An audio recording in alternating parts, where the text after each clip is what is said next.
I want to ask you a couple of questions. We're going to talk about integrity and we're going to talk about accountability. And we want to, first of all, start with the component of integrity, which I think is one of the most powerful tools that a facilitator can have in their tool bag if we know how to use it. Integrity is amazing. So when we start, the first thing, if you guys would just, either chat or raise your hand or whatever, how many people here have never broke a promise? Is there anybody here that's like never broke a promise, ever told somebody, don't worry, you can count on me, I will do this, and then you don't do it? Yeah, right, Lachey. I wish too, I can tell you, I never heard the word integrity until I was about 32 years of age. And I feel a little emotional talking about this because it's really embarrassing. I was expert at telling people what they wanted to hear and then going and doing what I wanted to do. Right. And I know that that's a human condition to a large degree. There's a lot of people who have lived their lives never really even hearing about the word integrity. And so a real quick story about this. I was in a men's group long before Family Peace Initiative ever existed. And they were talking about integrity. And we went around the room and we were talking about, how are you out of integrity? How have you broken promises? How have you not followed through? And it got to me and I said, I can still hear it echoing in the room, I'm a man of my word. My word is my bond. If I tell you that it's going to happen, it's a done deal.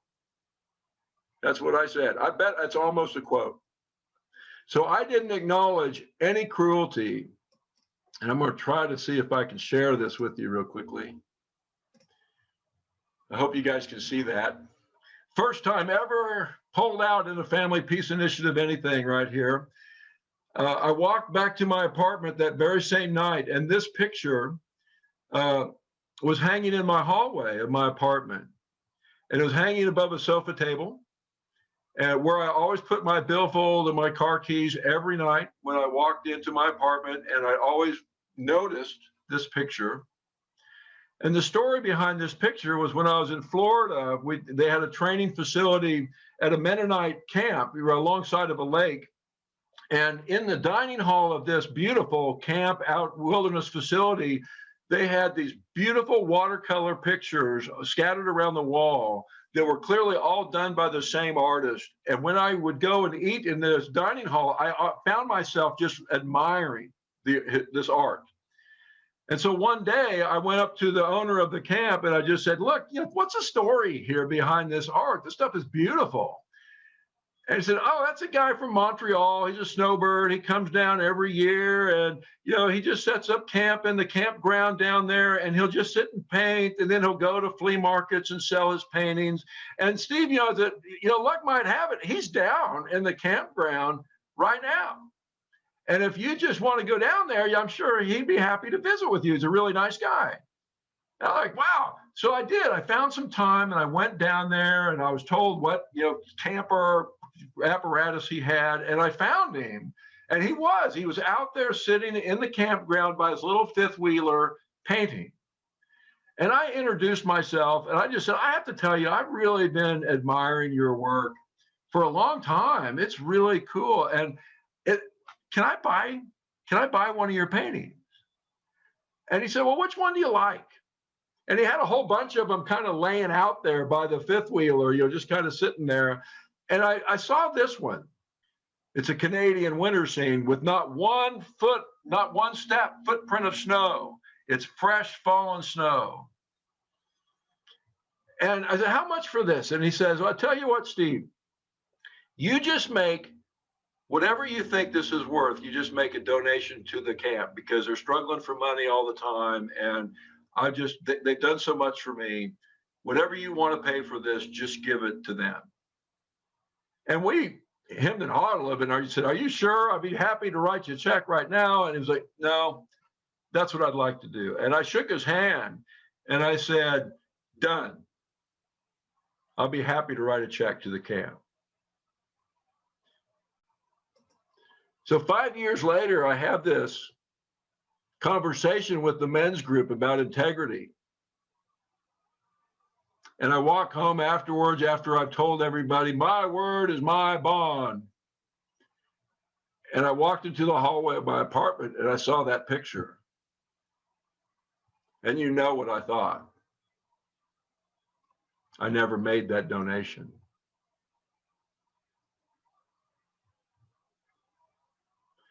And it was a realization that I had a long history of making promises that I was not going to fulfill, that I was going to get what I wanted, and then the hell with you.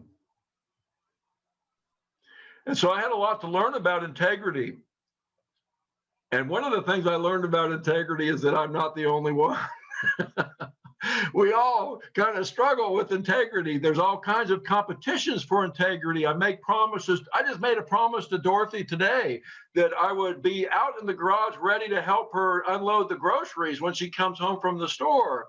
And while she's pulling into the garage, the phone rings, and I've got the phone for the office, and I'm trying to, answer the phone, and suddenly I've got to schedule somebody for an appointment. And so I come up in my bedroom, and Dorothy's downstairs going, "Where, Steve? Where are you? I thought you were going to be." And it's just competitions for integrity. I can't keep my word in both places. And so it's easy for us to fall out of integrity, even if we have the best of intentions, because there's so many demands on our life. But we can't have a healthy relationship without trust. It's impossible to have that happen.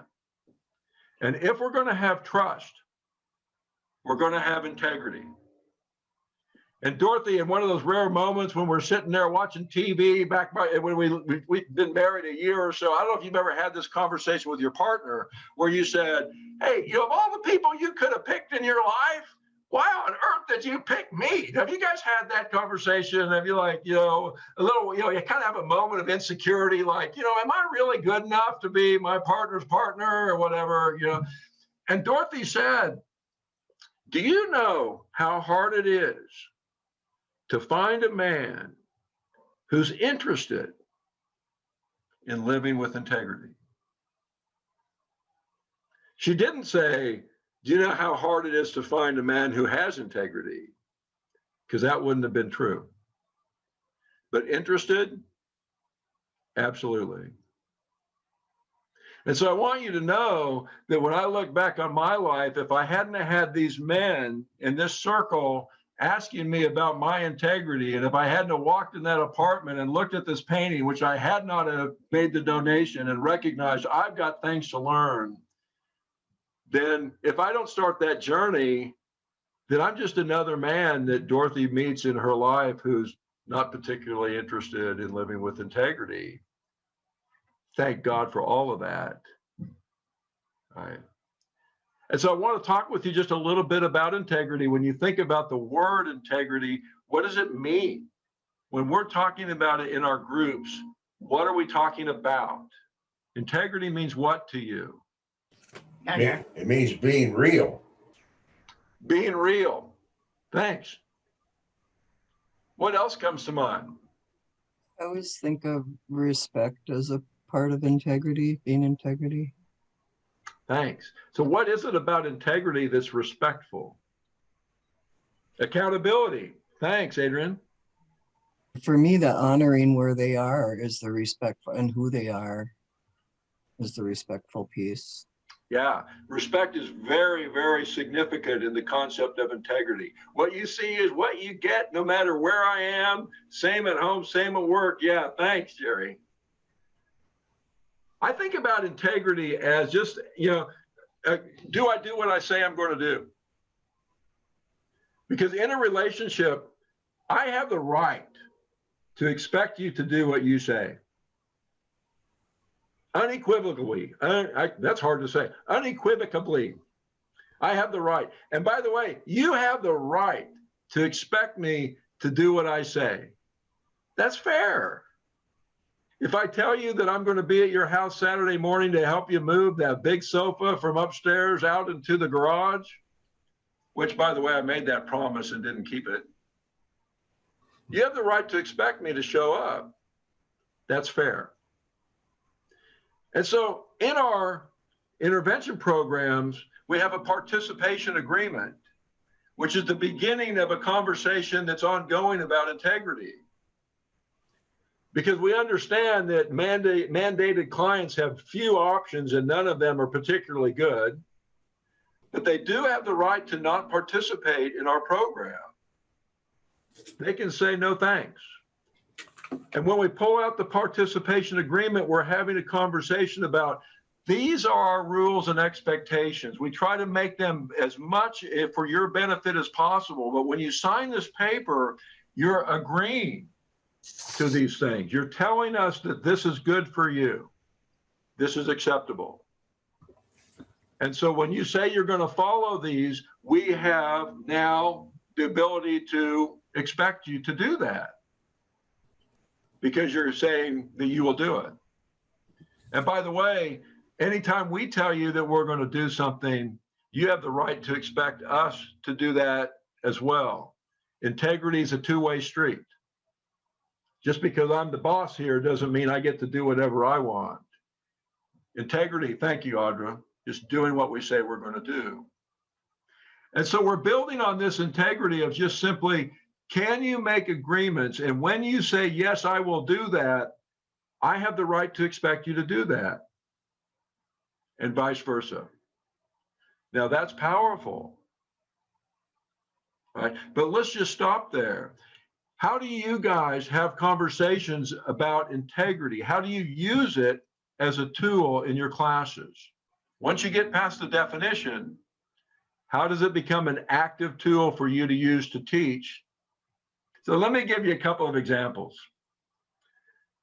We used to get really hypersensitive about people being late because one of the participation agreements is that you're on time for class, and if you're running late, you will call. And if you don't call, you're out of integrity. And so we would have a lot of conversations about what'd you agree to do, right? And did you do what you said you were going to do? Now, when we have these conversations, it's really important because when we start holding people accountable, it activates shame and shadow stuff almost immediately. So the A way the conversation can go is, you know, hey, Aaron, can I ask you a question? All right. Remember that you agreed that you would be on time to class, or if you couldn't be on time, you would call. Do you remember when you made that agreement? Well, did you do that? Thanks. Now, can I just ask everybody in the room, and this is just kind of playing what would happen in the group. I would say, how many people here have made an agreement that they didn't keep? And everybody, normal, validate, of course, we all have, that's normal. Yes, that's a big deal, right? It's a normal part of living that we make promises sometimes that we don't keep. But the thing that we don't know is how do we fix it? Because trust is the foundation of a great relationship. And if people don't trust each other, then how do we have a great relationship? And so, Aaron, I don't know if it was intentional enough, but what happened when you were late and didn't call and didn't follow through with what you said, I got a message that maybe I shouldn't trust you because I don't know if you normally follow through with what you say you're going to do. So would you be willing to make another promise of what you might do maybe next week to show that you intended to be trusted, but you just messed up this time? And what people will say is, you know, well, the traffic was bad, or, you know, my phone was dead, or whatever. I just got off work and ran over here. It's like, well, none of that really matters. Say, yeah, I get it, right? Life is really hard, but did you do what you said you were going to do? Because that's my only measure of whether you're trustworthy or not. It's your only measure of whether I'm trustworthy or not. Do we do what we say? And when we make a mistake, when we lose our integrity, when we do something that breaks a promise, the really powerful way to show someone that we want to repair that is to make a new promise that says, here's what I'm going to do to show you that I intend to be trusted. I just messed up. And so people will come and they'll vacuum the room the next week, or they'll do an extra homework assignment, or they'll bring people cookies. It doesn't even matter what they say they're going to do. It shouldn't cost money. It shouldn't cost an extraordinary amount of time. It's just, can you make a promise and keep it? Which sends a message to the entire room and the facilitators. What does it say? If I make a promise to you and keep it, what am I telling you?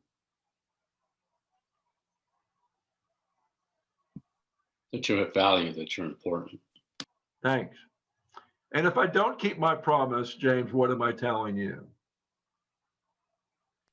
I don't value you. Thanks. And we can't build healthy relationships by sending messages that I don't value you. And so we start teaching how to repair integrity. And by the way, we have to do this as facilitators, right? If we make promises, hey, everybody, I'm bringing pizza next week because Bob's graduating and it'll be great. And then we get really busy and it's like, oh shit, I forgot to order the pizza. I'm out of integrity. I just made a promise that I didn't keep. How do I fix it? There's nobody better in this world about teaching integrity than Tish. Tish, is so eager to be out of integrity so that she can teach people how to get back into integrity. I just love it, but it's powerful. And so there's some simple ways to have those conversations, but there's a different application that I want to talk to you about. And there's two examples that I want to illustrate, and then we'll talk more about this. One of them is a gentleman who's in my class right now, who consistently shows up 20 to 30 minutes late on the screen. And finally, and when they show up more than 15 minutes late in our program, they don't get credit for the class. And so he's been to like 12 classes and he's got like 2 credits because he can't show up on time. And so I finally just say, look, what do we got to do to get you to class? And he said, well, I keep forgetting about it. I need someone to remind me. Perfect. So are you telling me that if I call you and remind me and remind you that class is at 5:30, will you be on time? And he says, yes. Well, that's not enough because I'm just promising him what I'm going to do. But I want this to be reciprocal. And so I said, okay, I'll tell you what, I'm going to call you at 5 o'clock next Tuesday, and I'm going to let you know that class is at 5:30. That'll give you 30 minutes. But I've got a problem. I don't want to forget. So could you call me about noon next Tuesday and remind me to call you at 5 o'clock? And he said, yes.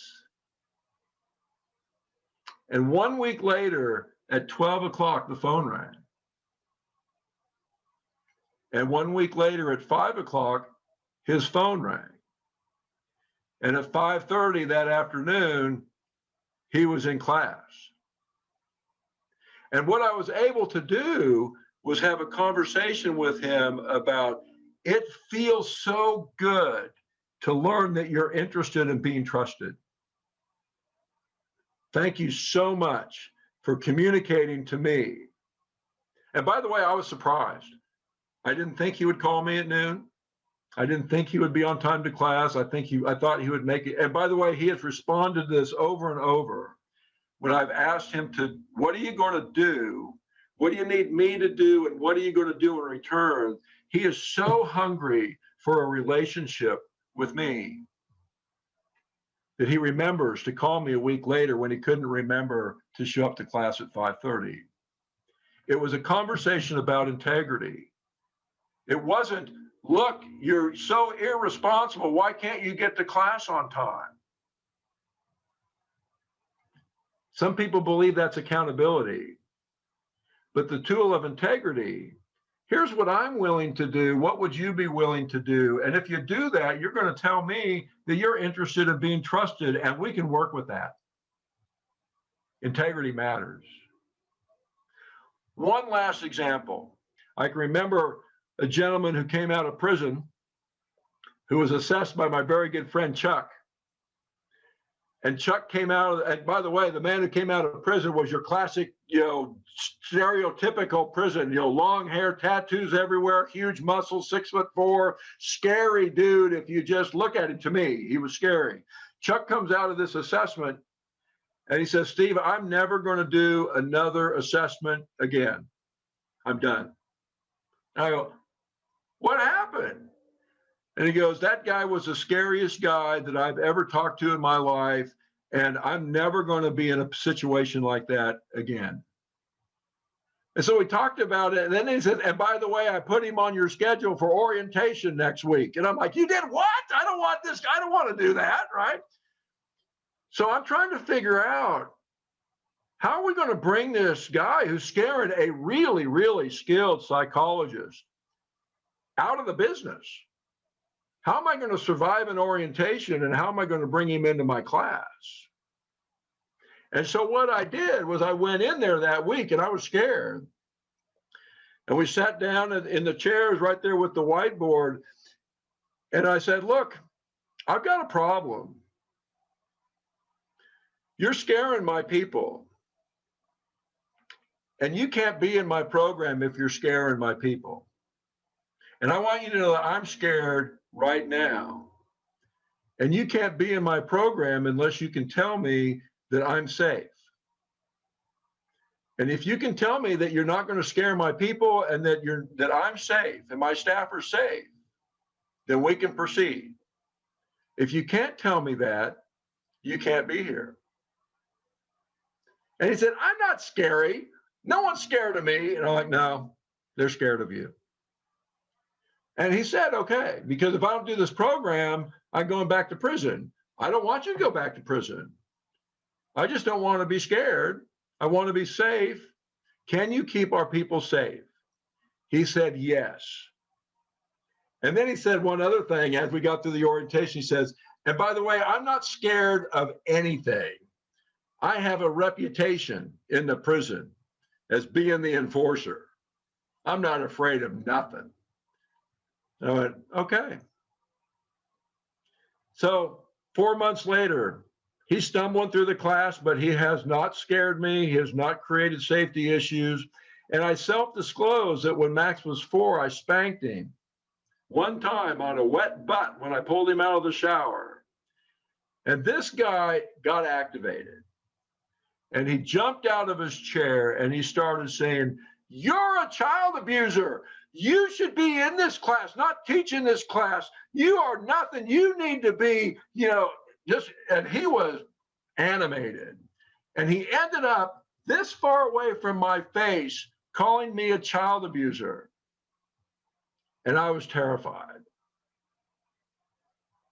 And I looked at him, and in my calmest voice I can muster, I said, Brian, I'm afraid, and you have to leave. And his face instantly changed. And he literally, after a couple more words, walked to the door of the room, and he turned back and he said, can I come back next week? What did he just tell me?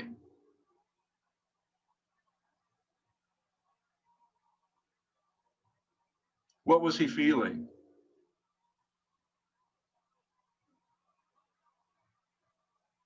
He was feeling afraid. Right, Mick. And I said, I don't know. We're going to have to talk. You give me a call in a couple of days. He says, I can't go back to prison. I promised my boys I wouldn't go back to prison. Now he's afraid. And now I know what it's about. Thanks, Brian.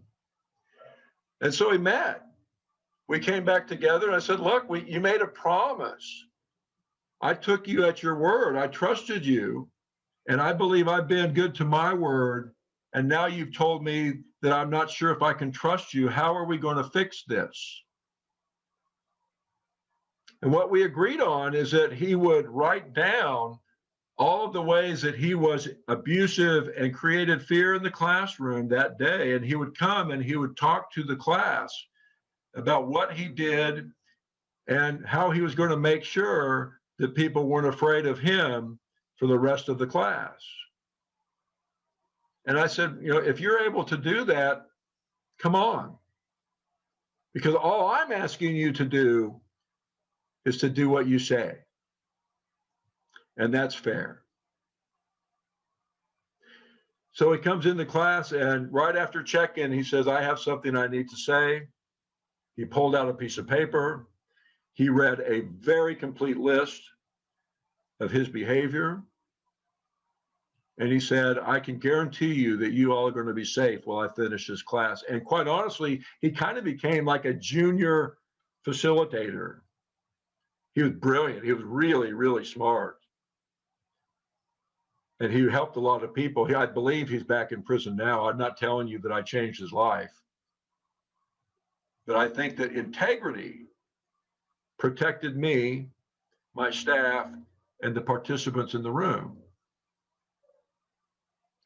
And so I want you to know that when we talk about integrity, it's not enough to just have a section on, oh, integrity is doing what you say. It's a perfect alignment of our values, our beliefs, our feelings, and our thoughts, and all this stuff. It's all nice fluff to be able to say, but how do we apply it in our activities, not only in the group room, but in our lives? How do we make promises that we intend to keep, and how do we fix it when we don't? That's the missing piece. How do we fix it when we don't? Because we all will make promises that we can't keep. It's human experience. Now, I wanted to share that with you to let you know that integrity is a really big deal, and it will protect you, but it will also do so much for people to change their behavior just by getting pieces of what are you willing to do? What are you going to tell me that you're going to do? But connected with integrity is the concept of accountability. And accountability is kind of like the gold vein in batter's intervention. We need people to talk about their violent and abusive behavior. And by golly, I'm the facilitator, so I'm going to get you to talk about your violent and abusive behavior. I want you to know that there's all kinds of stuff that we have taught you in the Art of Facilitation and the Facilitator Training Series that is designed to help people choose to take accountability. And we want to make a quick list of these things so that you can recognize this is what's going on here. All right. One of the first things we're teaching you is the check-in. The check-in is a great tool, especially for people who idealize or people who are struggling to take any ownership at all. By not even targeting the person who is not taking the ownership, we can just say, hey, good evening, everybody. Great to have you here. It's a great Tuesday. This is my favorite part of the curriculum. I can't wait to talk about that. But before we check in, before you get started, let's just check in with your name and how you're feeling, and just name 3 ways you've been emotionally abusive. Go. And by the way, I'll leave. And we just go around the room and ask people to name 3 ways they've been emotionally abusive. And people who don't own behavior stand out like a sore thumb. They look weird.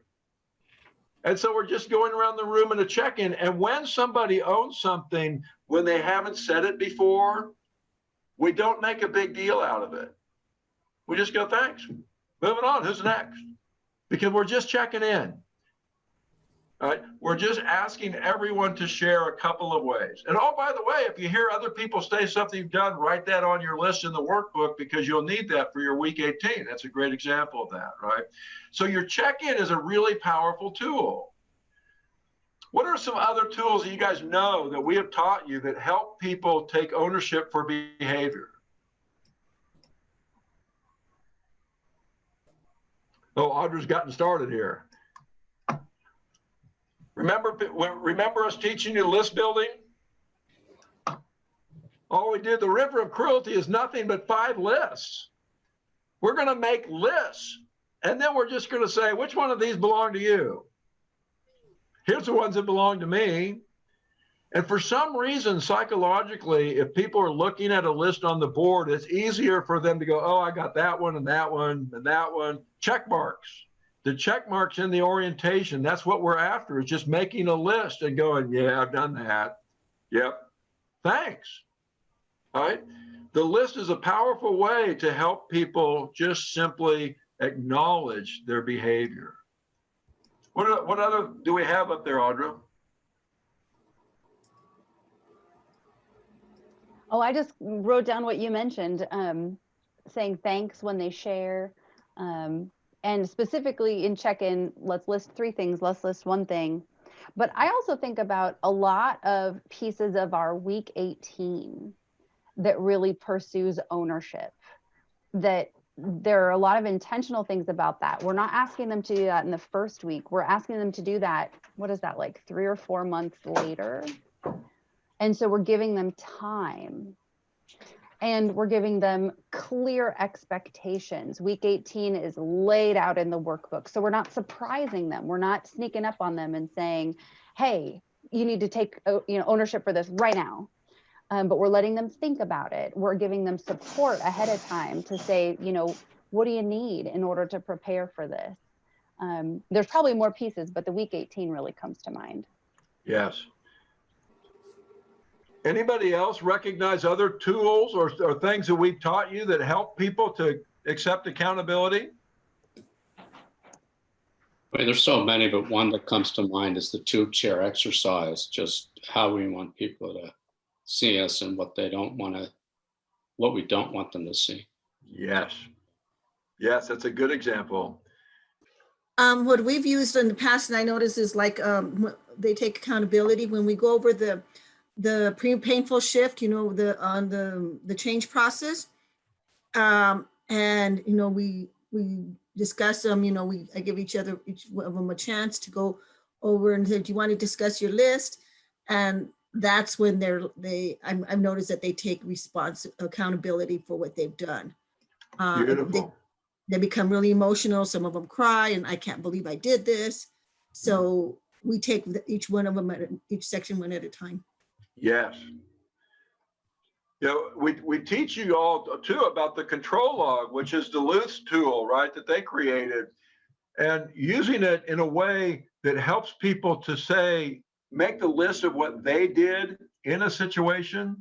So for example, if you have somebody who's really blaming their partner and saying, oh man, she's just such a bitch, and we had a horrible thing last weekend and she was terrible, we can say, great, can we just build a control log on that? Would you mind? Would you be interested in that? Can we take a look at it? And they'll go, sure. And the first step in the control log is, hey, this is the hardest part of this control log is just talking about our own behavior. Can you talk about your behavior without commenting on your partner's behavior and just make a list from start to finish? And all of a sudden, we're asking them to practice post-painful shift skills. How do I talk about myself without throwing my partner under the bus? So what did you do first? Oh, you went and yelled and screamed. And then what did you say? And then what did you do next? And oh, no, wait, just stay with you. I know it's hard, but just stay. What did you do next? And how did you get from the kitchen to the bedroom? What did you do in between there? We're just going to break it down as much as we can. And all of a sudden, people are in a conversation about their behavior instead of talking about their partner's behavior.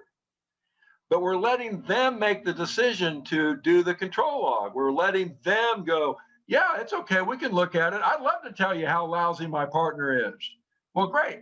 So the first step of this, can we just talk about your behavior? And now we're moving. All right. So I want you to know that there's a lot of natural pieces, and the week 18 is absolutely one of the high water marks, because we're asking people to really bring their A game and do 5 things. We want them to make a complete list of their abuse and violence and cruelty. We want them to talk about the impact of their behavior on all the people that experienced it. We want them to talk about their beliefs and attitudes, which includes their shadow message and their motive. Are they entitlement, survival-based, or sadistic-based? And then we're talking about what is the goals that they have and what's a safety plan so that they can guarantee that the people that they love are safe. They have to do all 5 of those things with an internal focused conversation without dumping on everybody else, without justifying their behavior. It's really hard. And our participants get super anxious about that. But it's a real transformative process, which was this was one of Tish's ideas to include this. And we included, it's about 5 years ago that we started doing a week 18. And people cannot get to week 19 without a good week 18. It's a natural gate.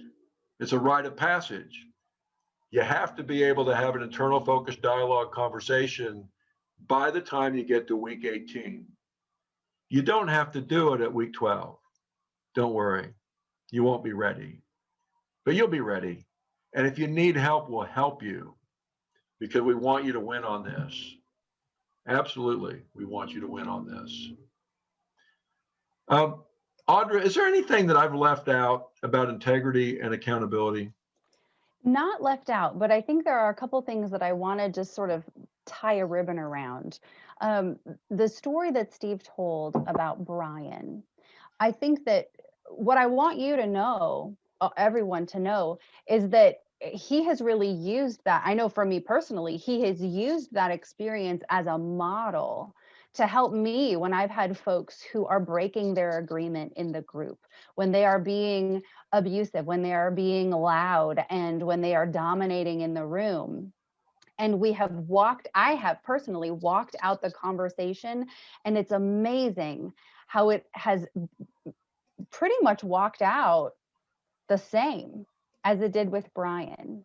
And a couple of the key pieces that I want you to hear is that when we're starting with agreements, it's really important for people to tell you what they're going to do. You want them to articulate it, to make it, and then praise them when they do follow through. Really, it's about capturing the win rather than sticking it to them. It's how do we let them know, yes, we all screw up. I know that you're interested in fixing this. And so how are we going to fix it? I'm interested in helping you figure out how to get out of this bind that you are in, right? So I'm not taking it off their plate. Right. I'm not saving them from the bind. I'm here to brainstorm. I'm here to support. I'm here to help. I am not going to fix it for you, though. I'm not going to do your work for you. And letting them sit in that bind. And when I've had to ask people to leave the room, very similarly to what Steve said, here's what I see you doing right now. I see you being loud. I see you shutting conversation down. I see you scaring the people in the room. I'm scared. I'm activated. And we made an agreement that we were going to do that in here. And so you got to leave. And most recently, when that happened, this person was beloved by the room. She had really great defense mechanisms that got people on her side. And so when we kicked her out of the room for the day, people were furious with us. And she did the same thing as Brian. She paused at the door. And that moment is so important because they will almost always ask you, how do I get back in? What do I need to do to get back in? And the answer for me has been to leave it completely in their court. I want you back in too. We're better when you're here, but you can't be here until you can do these certain things. And so let's talk about it. Will you meet with me? Will you meet with me one-on-one? I'm not sure when I can meet with you, but let's find a time. Let's find a time to meet. You can't come back here until you can meet with me and we can make a plan. And so now I've got a new promise from them. Yeah, I'll meet with you. Okay. Will you come back? My group is done at 11:30. Will you come back at 11:30 and we'll make a plan for when we can meet? And that's a very important statement that you can't come back here unless we can figure this out. Right? It's not like, oh yeah, let's try again next week. No, you can't come back unless we can figure this out. So let's try. let's meet and figure it out. And the important thing then when we do meet is what Steve said. I need you to take full ownership of what I just witnessed and what everyone in the room just witnessed. We're not talking about an abstract thing. You know, if we were talking about parenting that day and that's what got them activated, I'm not interested in talking about parenting. I'm interested in talking about what behaviors did we just see in the room? What can you take ownership for? And I've had it be where people come back and they really try to take accountability, to take ownership, and the room is not satisfied. And so then, okay, thank you for trying, but it sounds like we need to meet again. Or they come back and do an amazing job and the room is better for it. Right. And so Right. I will tell you that room where that person was beloved, they were furious at us, but she came back that day after class and she said, Audra, I did a control log on what just happened in class. Can I show it to you? And it was a beautiful control log. She listed she got busy in the 30 minutes that she had. She listed everything that she had brought to the room. She connected it to her shadow in ways that she had never shared with the room before. And the next class, when she said, hey guys, I want to share this with you, the room said, expressed how mad they were that we kicked her out. And her response was, no, that was exactly what I needed. I'm so grateful that they did that because I've never looked at this before. And I never would have thought that I did those things. I hate those things in other people. It took me a long time to realize that someone storming out of my room angry and slamming the door and scaring people is a golden opportunity. It's not a problem. Of course, at the moment, it's scary sometimes, but in the end, if we play it out correctly or in a good way, it really increases the odds that something really powerful is going to come about if we seize the opportunity. Now, I'm really conscious of time, and we could talk about this a long time, but I want you to see that integrity is so much more than a conversation. It's a live tool in the room that we have opportunities to be having conversations about trust, healthy relationships, and the reasonable expectation that we expect each other to do what we say. That's fair. I also want to say that I was fortunate enough in that last example to be co-facilitating with Tish, and she is masterful on so many levels. But the one thing she did in that situation when the person was being really cruel, I mean, there was in the class, this person was really coming after both Tish and I, really directly just giving it to us. And one of the really masterful things that Tish was doing was that even amongst that, Tish was leaning in to make connection with that person, leaning in to build relationship, even when this person was like really clear that she was not interested in building relationship. Tish was giving her a compliment. Wow, you're really passionate about this. Thank you for sharing that passion. Wow, I haven't heard you talk about that before. Will you just talk more about that? She was building connection with this person even when they were showing out. And it was really amazing. And so as we manage ourselves, just what Steve said, that accountability is this giant teaching opportunity, connection opportunity, relationship building opportunity. And I promise you, I have a lot of growth to do in accountability, being accountable myself and having integrity myself, and the people in our classes. This is stuff that they are hungry for. What do you mean this is fixable? What do you mean that we could come back after we screw up? What do we mean that what are my other options other than just cutting someone out of my life or losing someone entirely? And so I just want to encourage you to lean into these conversations because they can be powerful.